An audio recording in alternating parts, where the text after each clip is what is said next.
Assalam Beh, mulai?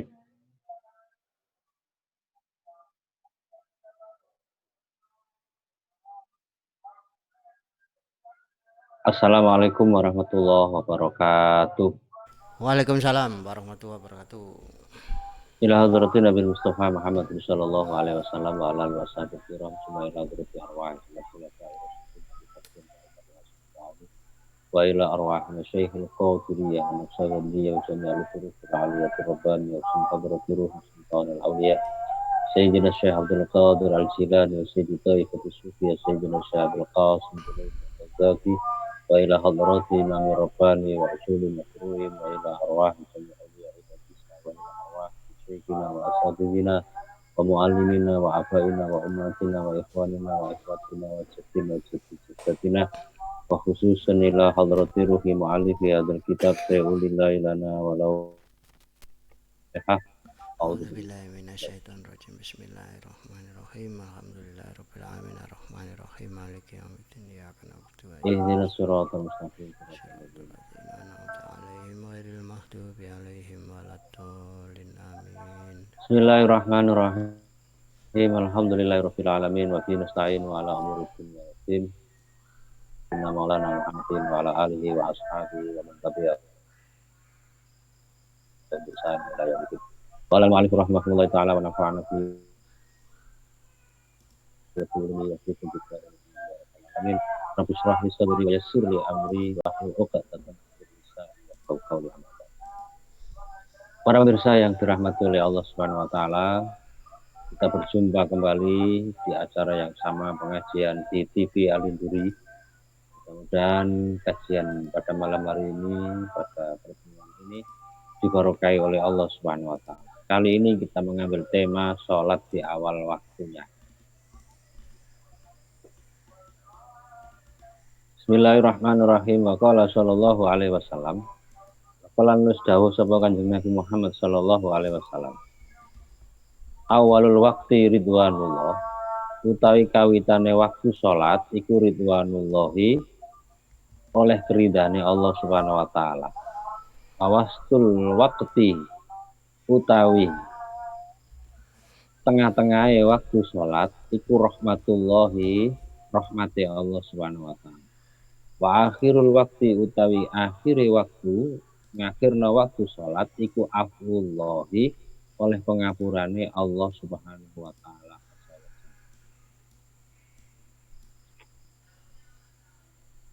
Nabi Muhammad Shallallahu Alaihi Wasallam, beliau telah menyabdakan bahwa sholat kalau dilakukan di awal waktu itu mendapatkan ridho dari Allah Subhanahu wa taala. Misal sholat di awal waktu itu kan ada panggilan sholat, panggilan adzan, kita cepat-cepat mengambil air wudhu, pergi ke masjid, langsung melakukan sholat. Itu adalah diridhoi oleh Allah Subhanahu wa taala. Tapi wawastul waktu rahmatullah, umpama kok belum bisa melakukan sholat itu di awal waktu, di tengah-tengah waktunya waktu sholat, itu mendapatkan rahmat atau belas kasihannya Allah Subhanahu wa taala. Wa akhirul waktu afullahi azza wa jalla. Kok melakukan sholat itu di akhir waktu itu mendapatkan ampunan dari Allah Subhanahu wa taala. Ini jangan salah paham ya.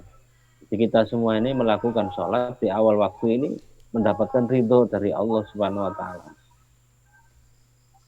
Namun kok waktu awal itu kita belum melakukan karena sebuah kesibukan atau dalam sebuah perjalanan atau terbentur dengan pekerjaan yang lain kita lakukan di tengah-tengah waktu, itu mendapatkan rahmat atau belas kasihan dari Allah Subhanahu wa taala. Seumpama kok awal nggak bisa, di tengah-tengah tidak bisa melakukan sholat, di akhir waktu sholat, di akhir waktunya itu mendapatkan ampunan dari Allah Subhanahu wa taala.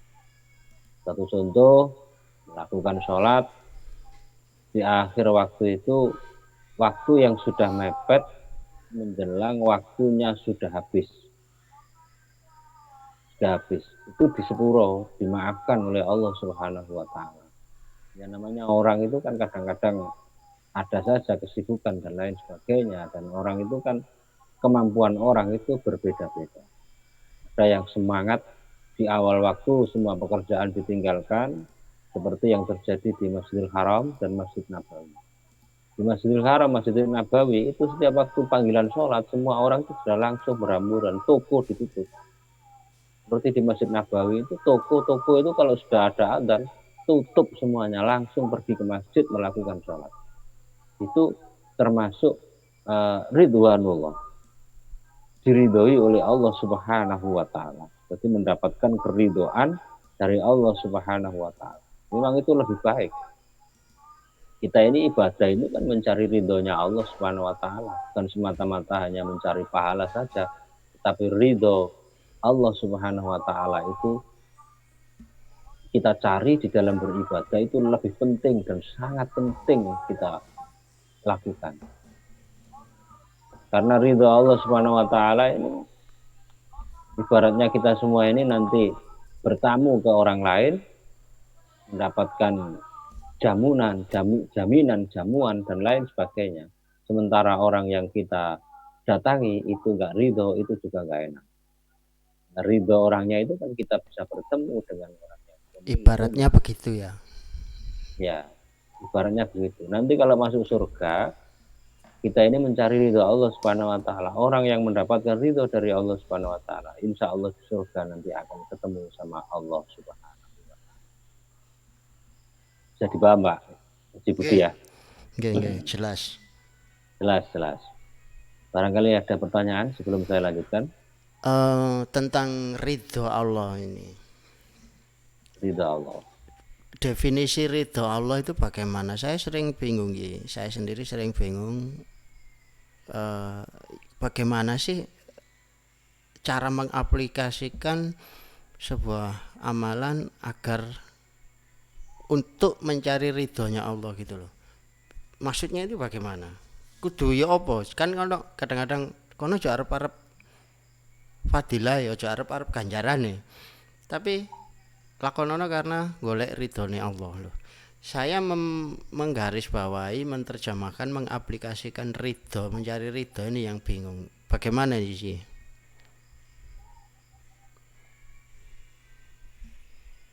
Orang beribadah tingkatannya itu macam-macam. Nomor satu makom ridho. Nomor dua makom roja. Makom? Kami ulang. Nomor satu makom khauf. Nomor dua makom roja. Nomor tiga makom ridho. Khauf. Khauf. Khauf itu takut sama Allah Subhanahu wa taala.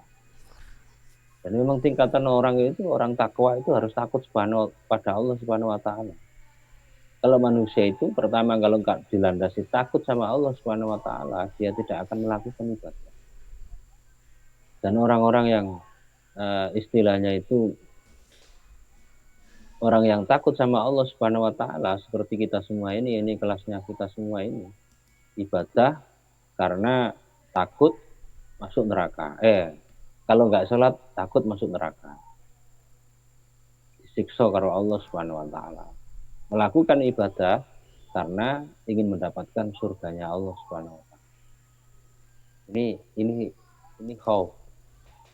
Makom khauf. Terus yang kedua makom apa tadi roja ya. Roja. Di orang roja itu selalu mengharapkan rahmat dari Allah Subhanahu wa taala. Ada orang berdosa tapi dia tidak putus asa, dia mengharap rahmat Allah Subhanahu wa taala. Inna maghfirataka arja min amali wa rahmatuka awsa'a min dzambi. Sungguhnya maghfirahmu selalu saya harapkan di dalam amal perbuatanku, dan rahmatmu, belas kasihanmu lebih luas daripada dosa-dosa yang telah aku lakukan. Ini adalah orang-orang yang mengharap rahmat belas kasihannya Allah Subhanahu wa taala. Jadi tidak putus asa. Kadang-kadang ada kan orang-orang yang ibadah itu putus asa. Contoh, saya ini sudah melakukan salah, melakukan dosa. Apakah saya ini jaluk sepuro tombo mbokak be Allah Subhanahu wa taala. Kadang-kadang bisa sampai putus asa. Padahal dosa orang yang putus asa ini sangat berat, sangat berat. Allah Subhanahu wa taala mengatakan kul ya ibadilladzina asrafu ala anfusihim la taqnatu mir rahmatillah. Katakan wahai Muhammad, hambaku yang telah berlebihan melampaui batas. Jadi mereka orang-orang yang berbuat salah melampaui batas, la taqnatu mir rahmatillah. Jangan sekali-kali putus harapan dari belas kasihan Allah Subhanahu wa taala. Innallaha yaghfiru dzunuba jami'a. Sesungguhnya Allah Subhanahu wa taala akan mengampuni semua dosa-dosa orang-orang yang dosa. Jadi kita jangan sampai putus harapan kepada Allah Subhanahu wa taala. Berarti Terus yang untuk ya, menerapkan ridho ini kan adanya dalam hati ya. ya. Jadi Nanti nanti. ya, Oke. ya saya teruskan dulu ya. Oke. Gak Terus yang sabar. ketiga ini adalah makom ridho. Ridho.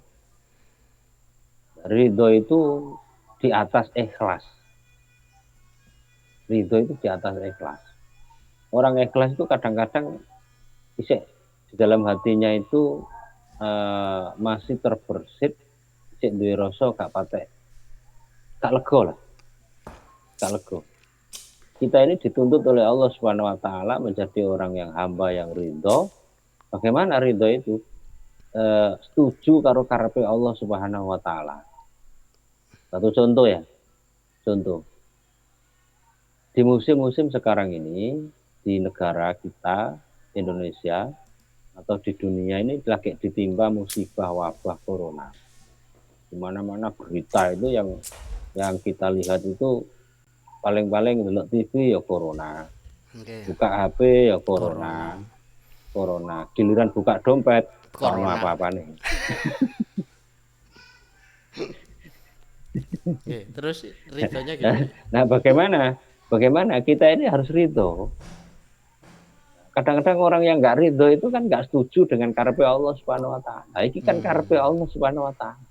Allah yang berkehendak. Jadi kita harus setuju apa sing dikarepno Allah Subhanahu wa taala. Orang ridho itu setuju dengan karepe Allah. Kadang-kadang ikhlas sampean jalu sumbangan ikhlas tapi ya apa ngono. Nah, dalam arti sih punya ya apa itu berarti kan belum ridho. Ridho. Berarti bisa diartikan ridho itu nerimo, ngoten nih. Nerimo, legowo pandungane Allah Subhanahu wa taala. Ya, itu ridho. Jadi kalau bahas masalah ini kita barangkali ada waktu kita bahas di lain pertemuan. Ya, nanti kita bahas kembali di ke tema kitab yang lain. Nanti kan saya bacakan kitab ini kan jurusan tasawuf ya. Nggih. Jeru kan. Itu kan ngasih dedean ya. Iya, ngasih dedean. Dedean. Kemelipen kok. Dedean ya. Nanti kita bahas dalam kitab yang lain, kita baca kitab Nasrul Ibad atau kitab apa nanti. Siap ya? Nggih, balik ke saya teruskan. Waqala sallallahu alaihi wasallam. Waqala nus dawuh sapa Kanjeng Nabi Muhammad sallallahu alaihi wasallam. Afdholul a'mali utawi amal sing paling utama iku as-sholatu salat liwaktiha maring waktune salat. Wa birrul walidaini lan gawe apik nang wong tuwa loro wal jihadu lan jihad. Rawahu Ahmad. Rasulullah sallallahu alaihi wasallam menyabdakan bahwa amal yang paling utama itu adalah mengerjakan sholat di awal waktunya atau mengerjakan sholat pada waktunya. Nah, ono to ngerjakno sholat itu gak ono waktune ono to. Akeh. Gak enak dhewe. Contone ngene. Kaya bengi begadang cangkrukan nang biras ngopi. Tuku kopi 2.000 wae ono wifi ne gratis sampai 3 jam 4 jam. Kuat apa meneh sing dodol iku rondo sisan. Gak bayar-bayar. Tapi sekarang PSBB ya. PSBB. Jadi tidak seperti dulu ya, dibrai. Kemarin di Surabaya kan ada yang diobrak itu di Gunung Sari sama di daerah Jambangan. Nah, ini kan apa? Akhirnya dia begadang itu subuh kawanan. Nah, turu karipan tangine jam 8.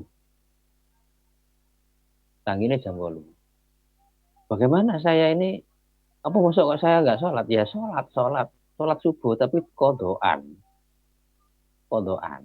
Soli sunata subuhi rakaat ini mustaqbilal kiblati kawanan. Kawanan ya. Kodoan ya, bukan kawanan dalam bahasa Arab. Kodoan. Ini kan tidak tepat pada waktunya. Jadi amal ibadah yang paling utama itu melakukan sholat yang tepat pada waktunya. Jadi waktunya sholat. Sebenarnya itu waktu-waktu sholat itu kan tertentu. Kalau waktu isya itu kan panjang. Mulai jam waktu isya. Kalau dalam kitab fikih itu kan hilangnya mego mabang itu kan termasuk sudah manjing waktu isya. Manjing waktu isya. Jadi setelah mega merah itu sudah habis, terus mancing waktu isya sampai waktu imsak, waktu menjelang subuh. Itu waktunya sholat isya. Tapi kalau maghrib antara surupi srengenge sampai hilangnya mego abang. Mego abang sekarang itu orang sekarang kan jarang nang moni koyo ngono itu jarang. Karena apa? Zaman sekarang itu bukan zaman dulu. Zaman dulu belum ada Google, belum ada internet. Orang-orang itu kan paling-paling ya melihat itu tanda-tandanya kan dengan mega dan lain sebagainya. Tapi sekarang tidak. Masih maghrib ya gak itu podo ae paling delok HP gak mari-mari. Iya, bener itu. HP ya gak mari. Contoh yang paling utama yang paling gampang. Dulu di negara kita ini di kampung-kampung belum ada listrik. Jadi banyak orang-orang ngaji, terdengar orang-orang ngaji. Arek cilik-cilik diulang ngaji, bak pat kaba, yak pat kaya, rok pat karo, bayaro. Saya Ya, kira terus ono gak usum. gurune yang gurune ngulangi ngono, sing murid itu diulang sin pat kasa, bak pat kaba, rok pat karo, Sabar. sabaro, sabaro. Nah, sing gurune yang murid-murid yang dibales nebak do mabu, yak pat kaya, rok pat karo, buyaro. Urung wis. Buyaro. Itu kan zaman dulu, ya. Tapi sekarang sejak listrik ini masuk, ada Google, ada internet dan lain sebagainya. Coba nih pertama, mulai awal itu awal TV. Pertentangan dengan TV. TV, Google, internet. Kadang waktu sholat itu kalah. Sholat itu diabaikan. Sibuk nyekel HP, sibuk nyekel remote. Itu zaman sekarang. Itu fakta itu, bukan anu. Ya mohon maaf ini ngaji ya, bukan kok nyindir wong-wong ini. Sing kesindir ya. Kenyataan. Sing kesindir ya lereno lah. Yang kedua, wabirul walidain. Berbuat baik terhadap kedua orang tua. Jadi berbuat baik atau berbakti kepada kedua orang tua. Jadi kita semuanya ini berusaha menjadi anak soleh, berbakti pada kedua orang tua, mendoakan kepada orang tua. Halo? Nggih. Kok gak ketok gambare? Singitan sih. Berbakti kepada kedua orang tua. Kalau dalam kitab Tafsir Munir ini ya, saya baca dalam Tafsir Munir karangan Al-Imam Nawawi bin Umar Al-Jawi, Al-Bantani Al-Jawi, ini ulama nasional, ulama Nusantara yang menjadi imam di Masjidil Haram. Sana disebutkan qala Sufyan bin Uyainah. Jadi Imam Sufyan bin Uyainah mengatakan man shalla shalawatul khamsi faqad syakarallah. Barang siapa yang melakukan sholat 5 waktu, maka orang ini otomatis syukur terhadap nikmat Allah Subhanahu wa taala berupa nikmat iman Islam. Amanta al-walidain fi adbaris shalah faqad syakaral walidain. Barang siapa yang mendoakan kedua orang tua setelah selesai sholat, maka orang ini termasuk syukur terhadap kedua orang tua. Terima kasih, duwe matur nuwun terhadap orang tua, berbakti, berbuat baik terhadap orang tua. Setiap selesai sholat mesti berdoa, Allahumma firli dunubi wali walidayya warham kama rabbayani shaghira. Itu kan didikan TK itu sudah diulangi. Cuma kita ini berbakti kepada kedua orang tua, ini kewajiban kita semuanya. Ini termasuk amal yang paling utama di hadapan Allah Subhanahu wa taala. Ini jam berapa ya Pak Budin? Napa? Pun kesel ta? Boten ya. Sering mari nih. Barang waktu ini kelamaan. Nggih. Boten kelamaan nggih. Mboten napa-napa. Boten apa ya.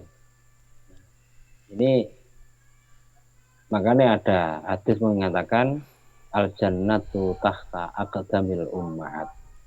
Surga itu berada di bawah telapak kaki. Surga itu berada di bawah telapak kaki. Swarga itu ono nek ngisore sikile wong tuwa.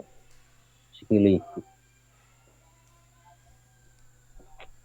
Dulu ada sebuah kisah di zaman Rasulullah Muhammad Shallallahu Alaihi Wasallam. Ada salah seorang sahabat yang bernama Alqamah. Mungkin Pak Budi pernah mendengar ya, para pemirsa sering mendengar.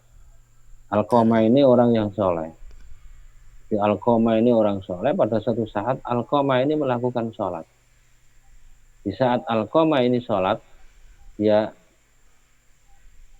ada ibunya datang memanggil Alqamah. Alqamah, Alqamah, Alqamah. Tapi apa kata Alqamah? Saya ini dalam benaknya meneruskan panggilan Allah atau mau memenuhi panggilan ibu saya. Akhirnya diputuskan di dalam hatinya, dia meneruskan panggilan Allah Subhanahu wa taala. Ini akhirnya ibunya ini marah. Ibunya ini marah, hatinya muangkel. Kawelo. Di saat dia sakaratul maut tidak bisa mengucapkan dua kalimat syahadat. Diulangi kalimat syahadat, kalimat Allah, la ilaha illallah, itu gak iso nurut. Bibirnya terkunci. Si anak Alqamah ini. Akhirnya sahabat ini datang kepada Rasulullah Shallallahu Alaihi Wasallam. Ya Rasul, Alqamah ya Rasulullah sakaratul maut.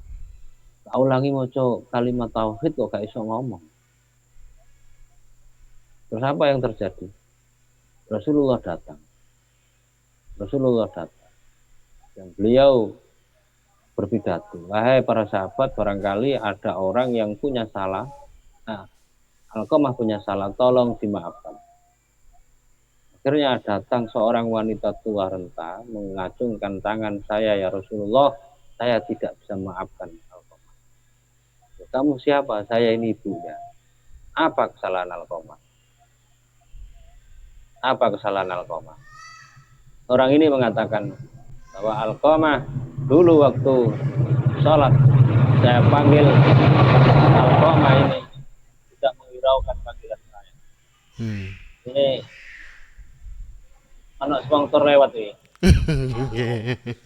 Anak sponsor lewat. Suaranya jelas apa dia? Masih terdengar, iya. Sponsor lewat nih, kereta api lewat. Saat Alqamah ini ibunya di saat Alqamah dimintakan maaf oleh Rasulullah Shallallahu Alaihi Wasallam, ibunya Alqamah ini merasa jengkel dan tidak mau memaafkan. Akhirnya Rasulullah mengutus sahabat, tolong cari kayu bakar. Buat apa ya Rasulullah? Untuk membakar Alqamah hidup-hidup. Ini.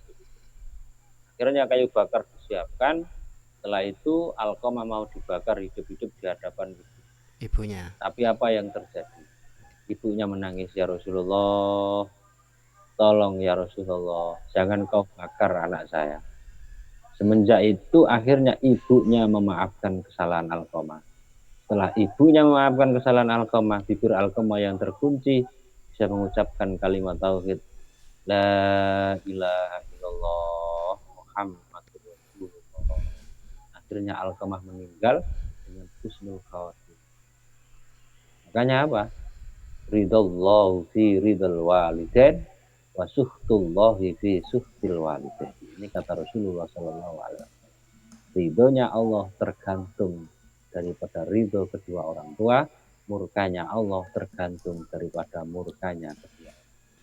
Ojo pisan-pisan kon wani karo wong tua. Cara kasarane lak ngono ah. Nggih. Jangan sekali-kali berani kepada kedua orang Tua. biarpun diomeng, ojo pisan-pisan bales sampai menyakiti hati orang tua. Ingat bagaimana cerita Alqamah. Ada cerita yang lain di dalam kitab Mukhtasar Sahih Bukhari ala Abi Jamrah, itu diceritakan juga Juret, tapi itu nanti terlalu panjang kalau saya ceritakan semuanya. Nggih. Ya, nanti saya terlalu panjang ya. Jadi barangkali nanti ada waktu saya ceritakan bagaimana Juret Ya. Cerita Juret, tulis ya, Juret. lho, soalnya tak tagih. Juret. Ini tertulis dalam kitab Mukhtasar Mukhtasar Sahih Bukhari ala Abi Jamrah. Barangkali nanti ada pertemuan yang lain bisa kita ceritakan ya. Siap. Terus yang terusnya wal jihadu dan jihad. Jihad ini kan berperang membela agama Allah Subhanahu wa taala. Ini jihad. Dulu di zaman Rasulullah Shallallahu alaihi wasallam pada insya Allah kalau tidak salah pada tahun kedua Hijriah, Rasulullah Shallallahu alaihi wasallam pada awal di bulan Ramadan ini pernah perang yang namanya perang Badar. Perang Badar. Di asalnya itu kan orang-orang kafir itu nggak terima kalau sumur di daerah Badar itu diakui oleh orang kafir. Nah, akhirnya terjadi pertikaian antara kaum muslimin dan orang kafir. Disitulah terjadi perang Badar, orang Islam 313, sementara orang kafir terdiri dari 1000 orang. Nah, kemenangan di pihak kaum muslimin. Kemenangan di pihak kaum muslimin. Apa kata Rasulullah Shallallahu alaihi wasallam? Sahabat merasa senang karena diberikan kemenangan oleh Allah Subhanahu wa taala. Kanjeng Nabi mengatakan ada jihad, ada perang yang paling besar daripada perang semuanya ini. Perang apa ya Rasulullah? Yaitu jihadun nafsi ala nafsi, memerangi diri sendiri. Ini kalau dalam kitab tertulis dalam kitab Jawahirul Bukhari. Jadi ada perang yang paling besar yaitu perang melawan diri kita sendiri, yaitu jihad memerangi hawa nafsu yang berada di dalam diri. Yang namanya nafsu itu kan bergejolak. Nafsu itu selalu bergejolak mengajak manusia untuk selalu berbuat keburukan. Itu nafsu. Itu nafsu amarah. Tapi ada nafsu yang baik, nafsu mutmainnah. Nafsu yang ingin mengajak manusia ini melakukan kebaikan. Tapi kita semuanya ini berperang melawan diri kita sendiri. Abot merangi diri kita sendiri ini lebih berat daripada memerangi orang lain. Karena apa? Manusia ini bisa mengatakan A, B, dan Z sampai Z. Tapi sementara dia untuk praktek dalam dirinya sendiri ini sangat sulit. Karena apa? Tantangan di dalam diri kita. Contohnya yang paling gampang. Ngongkon wong sembahyang itu gampang. Ngongkon wong tahajud itu gampang. Tapi sementara waktu bengi ngorok kadang-kadang kon tahajud dhewe iku. Iya guys. Ini kan termasuk apa? Jihad di dalam diri kita masing-masing. Mudah-mudahan kita ini selalu mendapatkan taufik hidayahnya Allah Subhanahu wa taala. Amin. Di ngelakoni sholat itu gampang, enteng, tidak sulit untuk melakukan sholat di dalam beribadah kepada Allah Subhanahu wa taala. Amin. Jam piro nih Pak Butino? Jam 12 kurang. jam 12. Nggih. Cukup ya? Nggih, matur nuwun nggih. Cukup.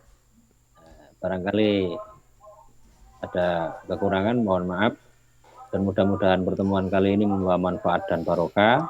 Amin. Kita semuanya, mestinya hadisnya belum selesai ini. Belum Nggih. selesai. Damel benjing. Benjing mawon nggih. Jadi mudah-mudahan dibarokahi dan diridhoi oleh Allah Subhanahu wa taala, membawa manfaat dan barokah. Kurang lebihnya mohon maaf. Subhanakallahumma bihamdika asyhadu an la ilaha illa anta astaghfiruka wa atubu ilaik. Wassalamualaikum warahmatullahi wabarakatuh. Waalaikumsalam warahmatullahi wabarakatuh.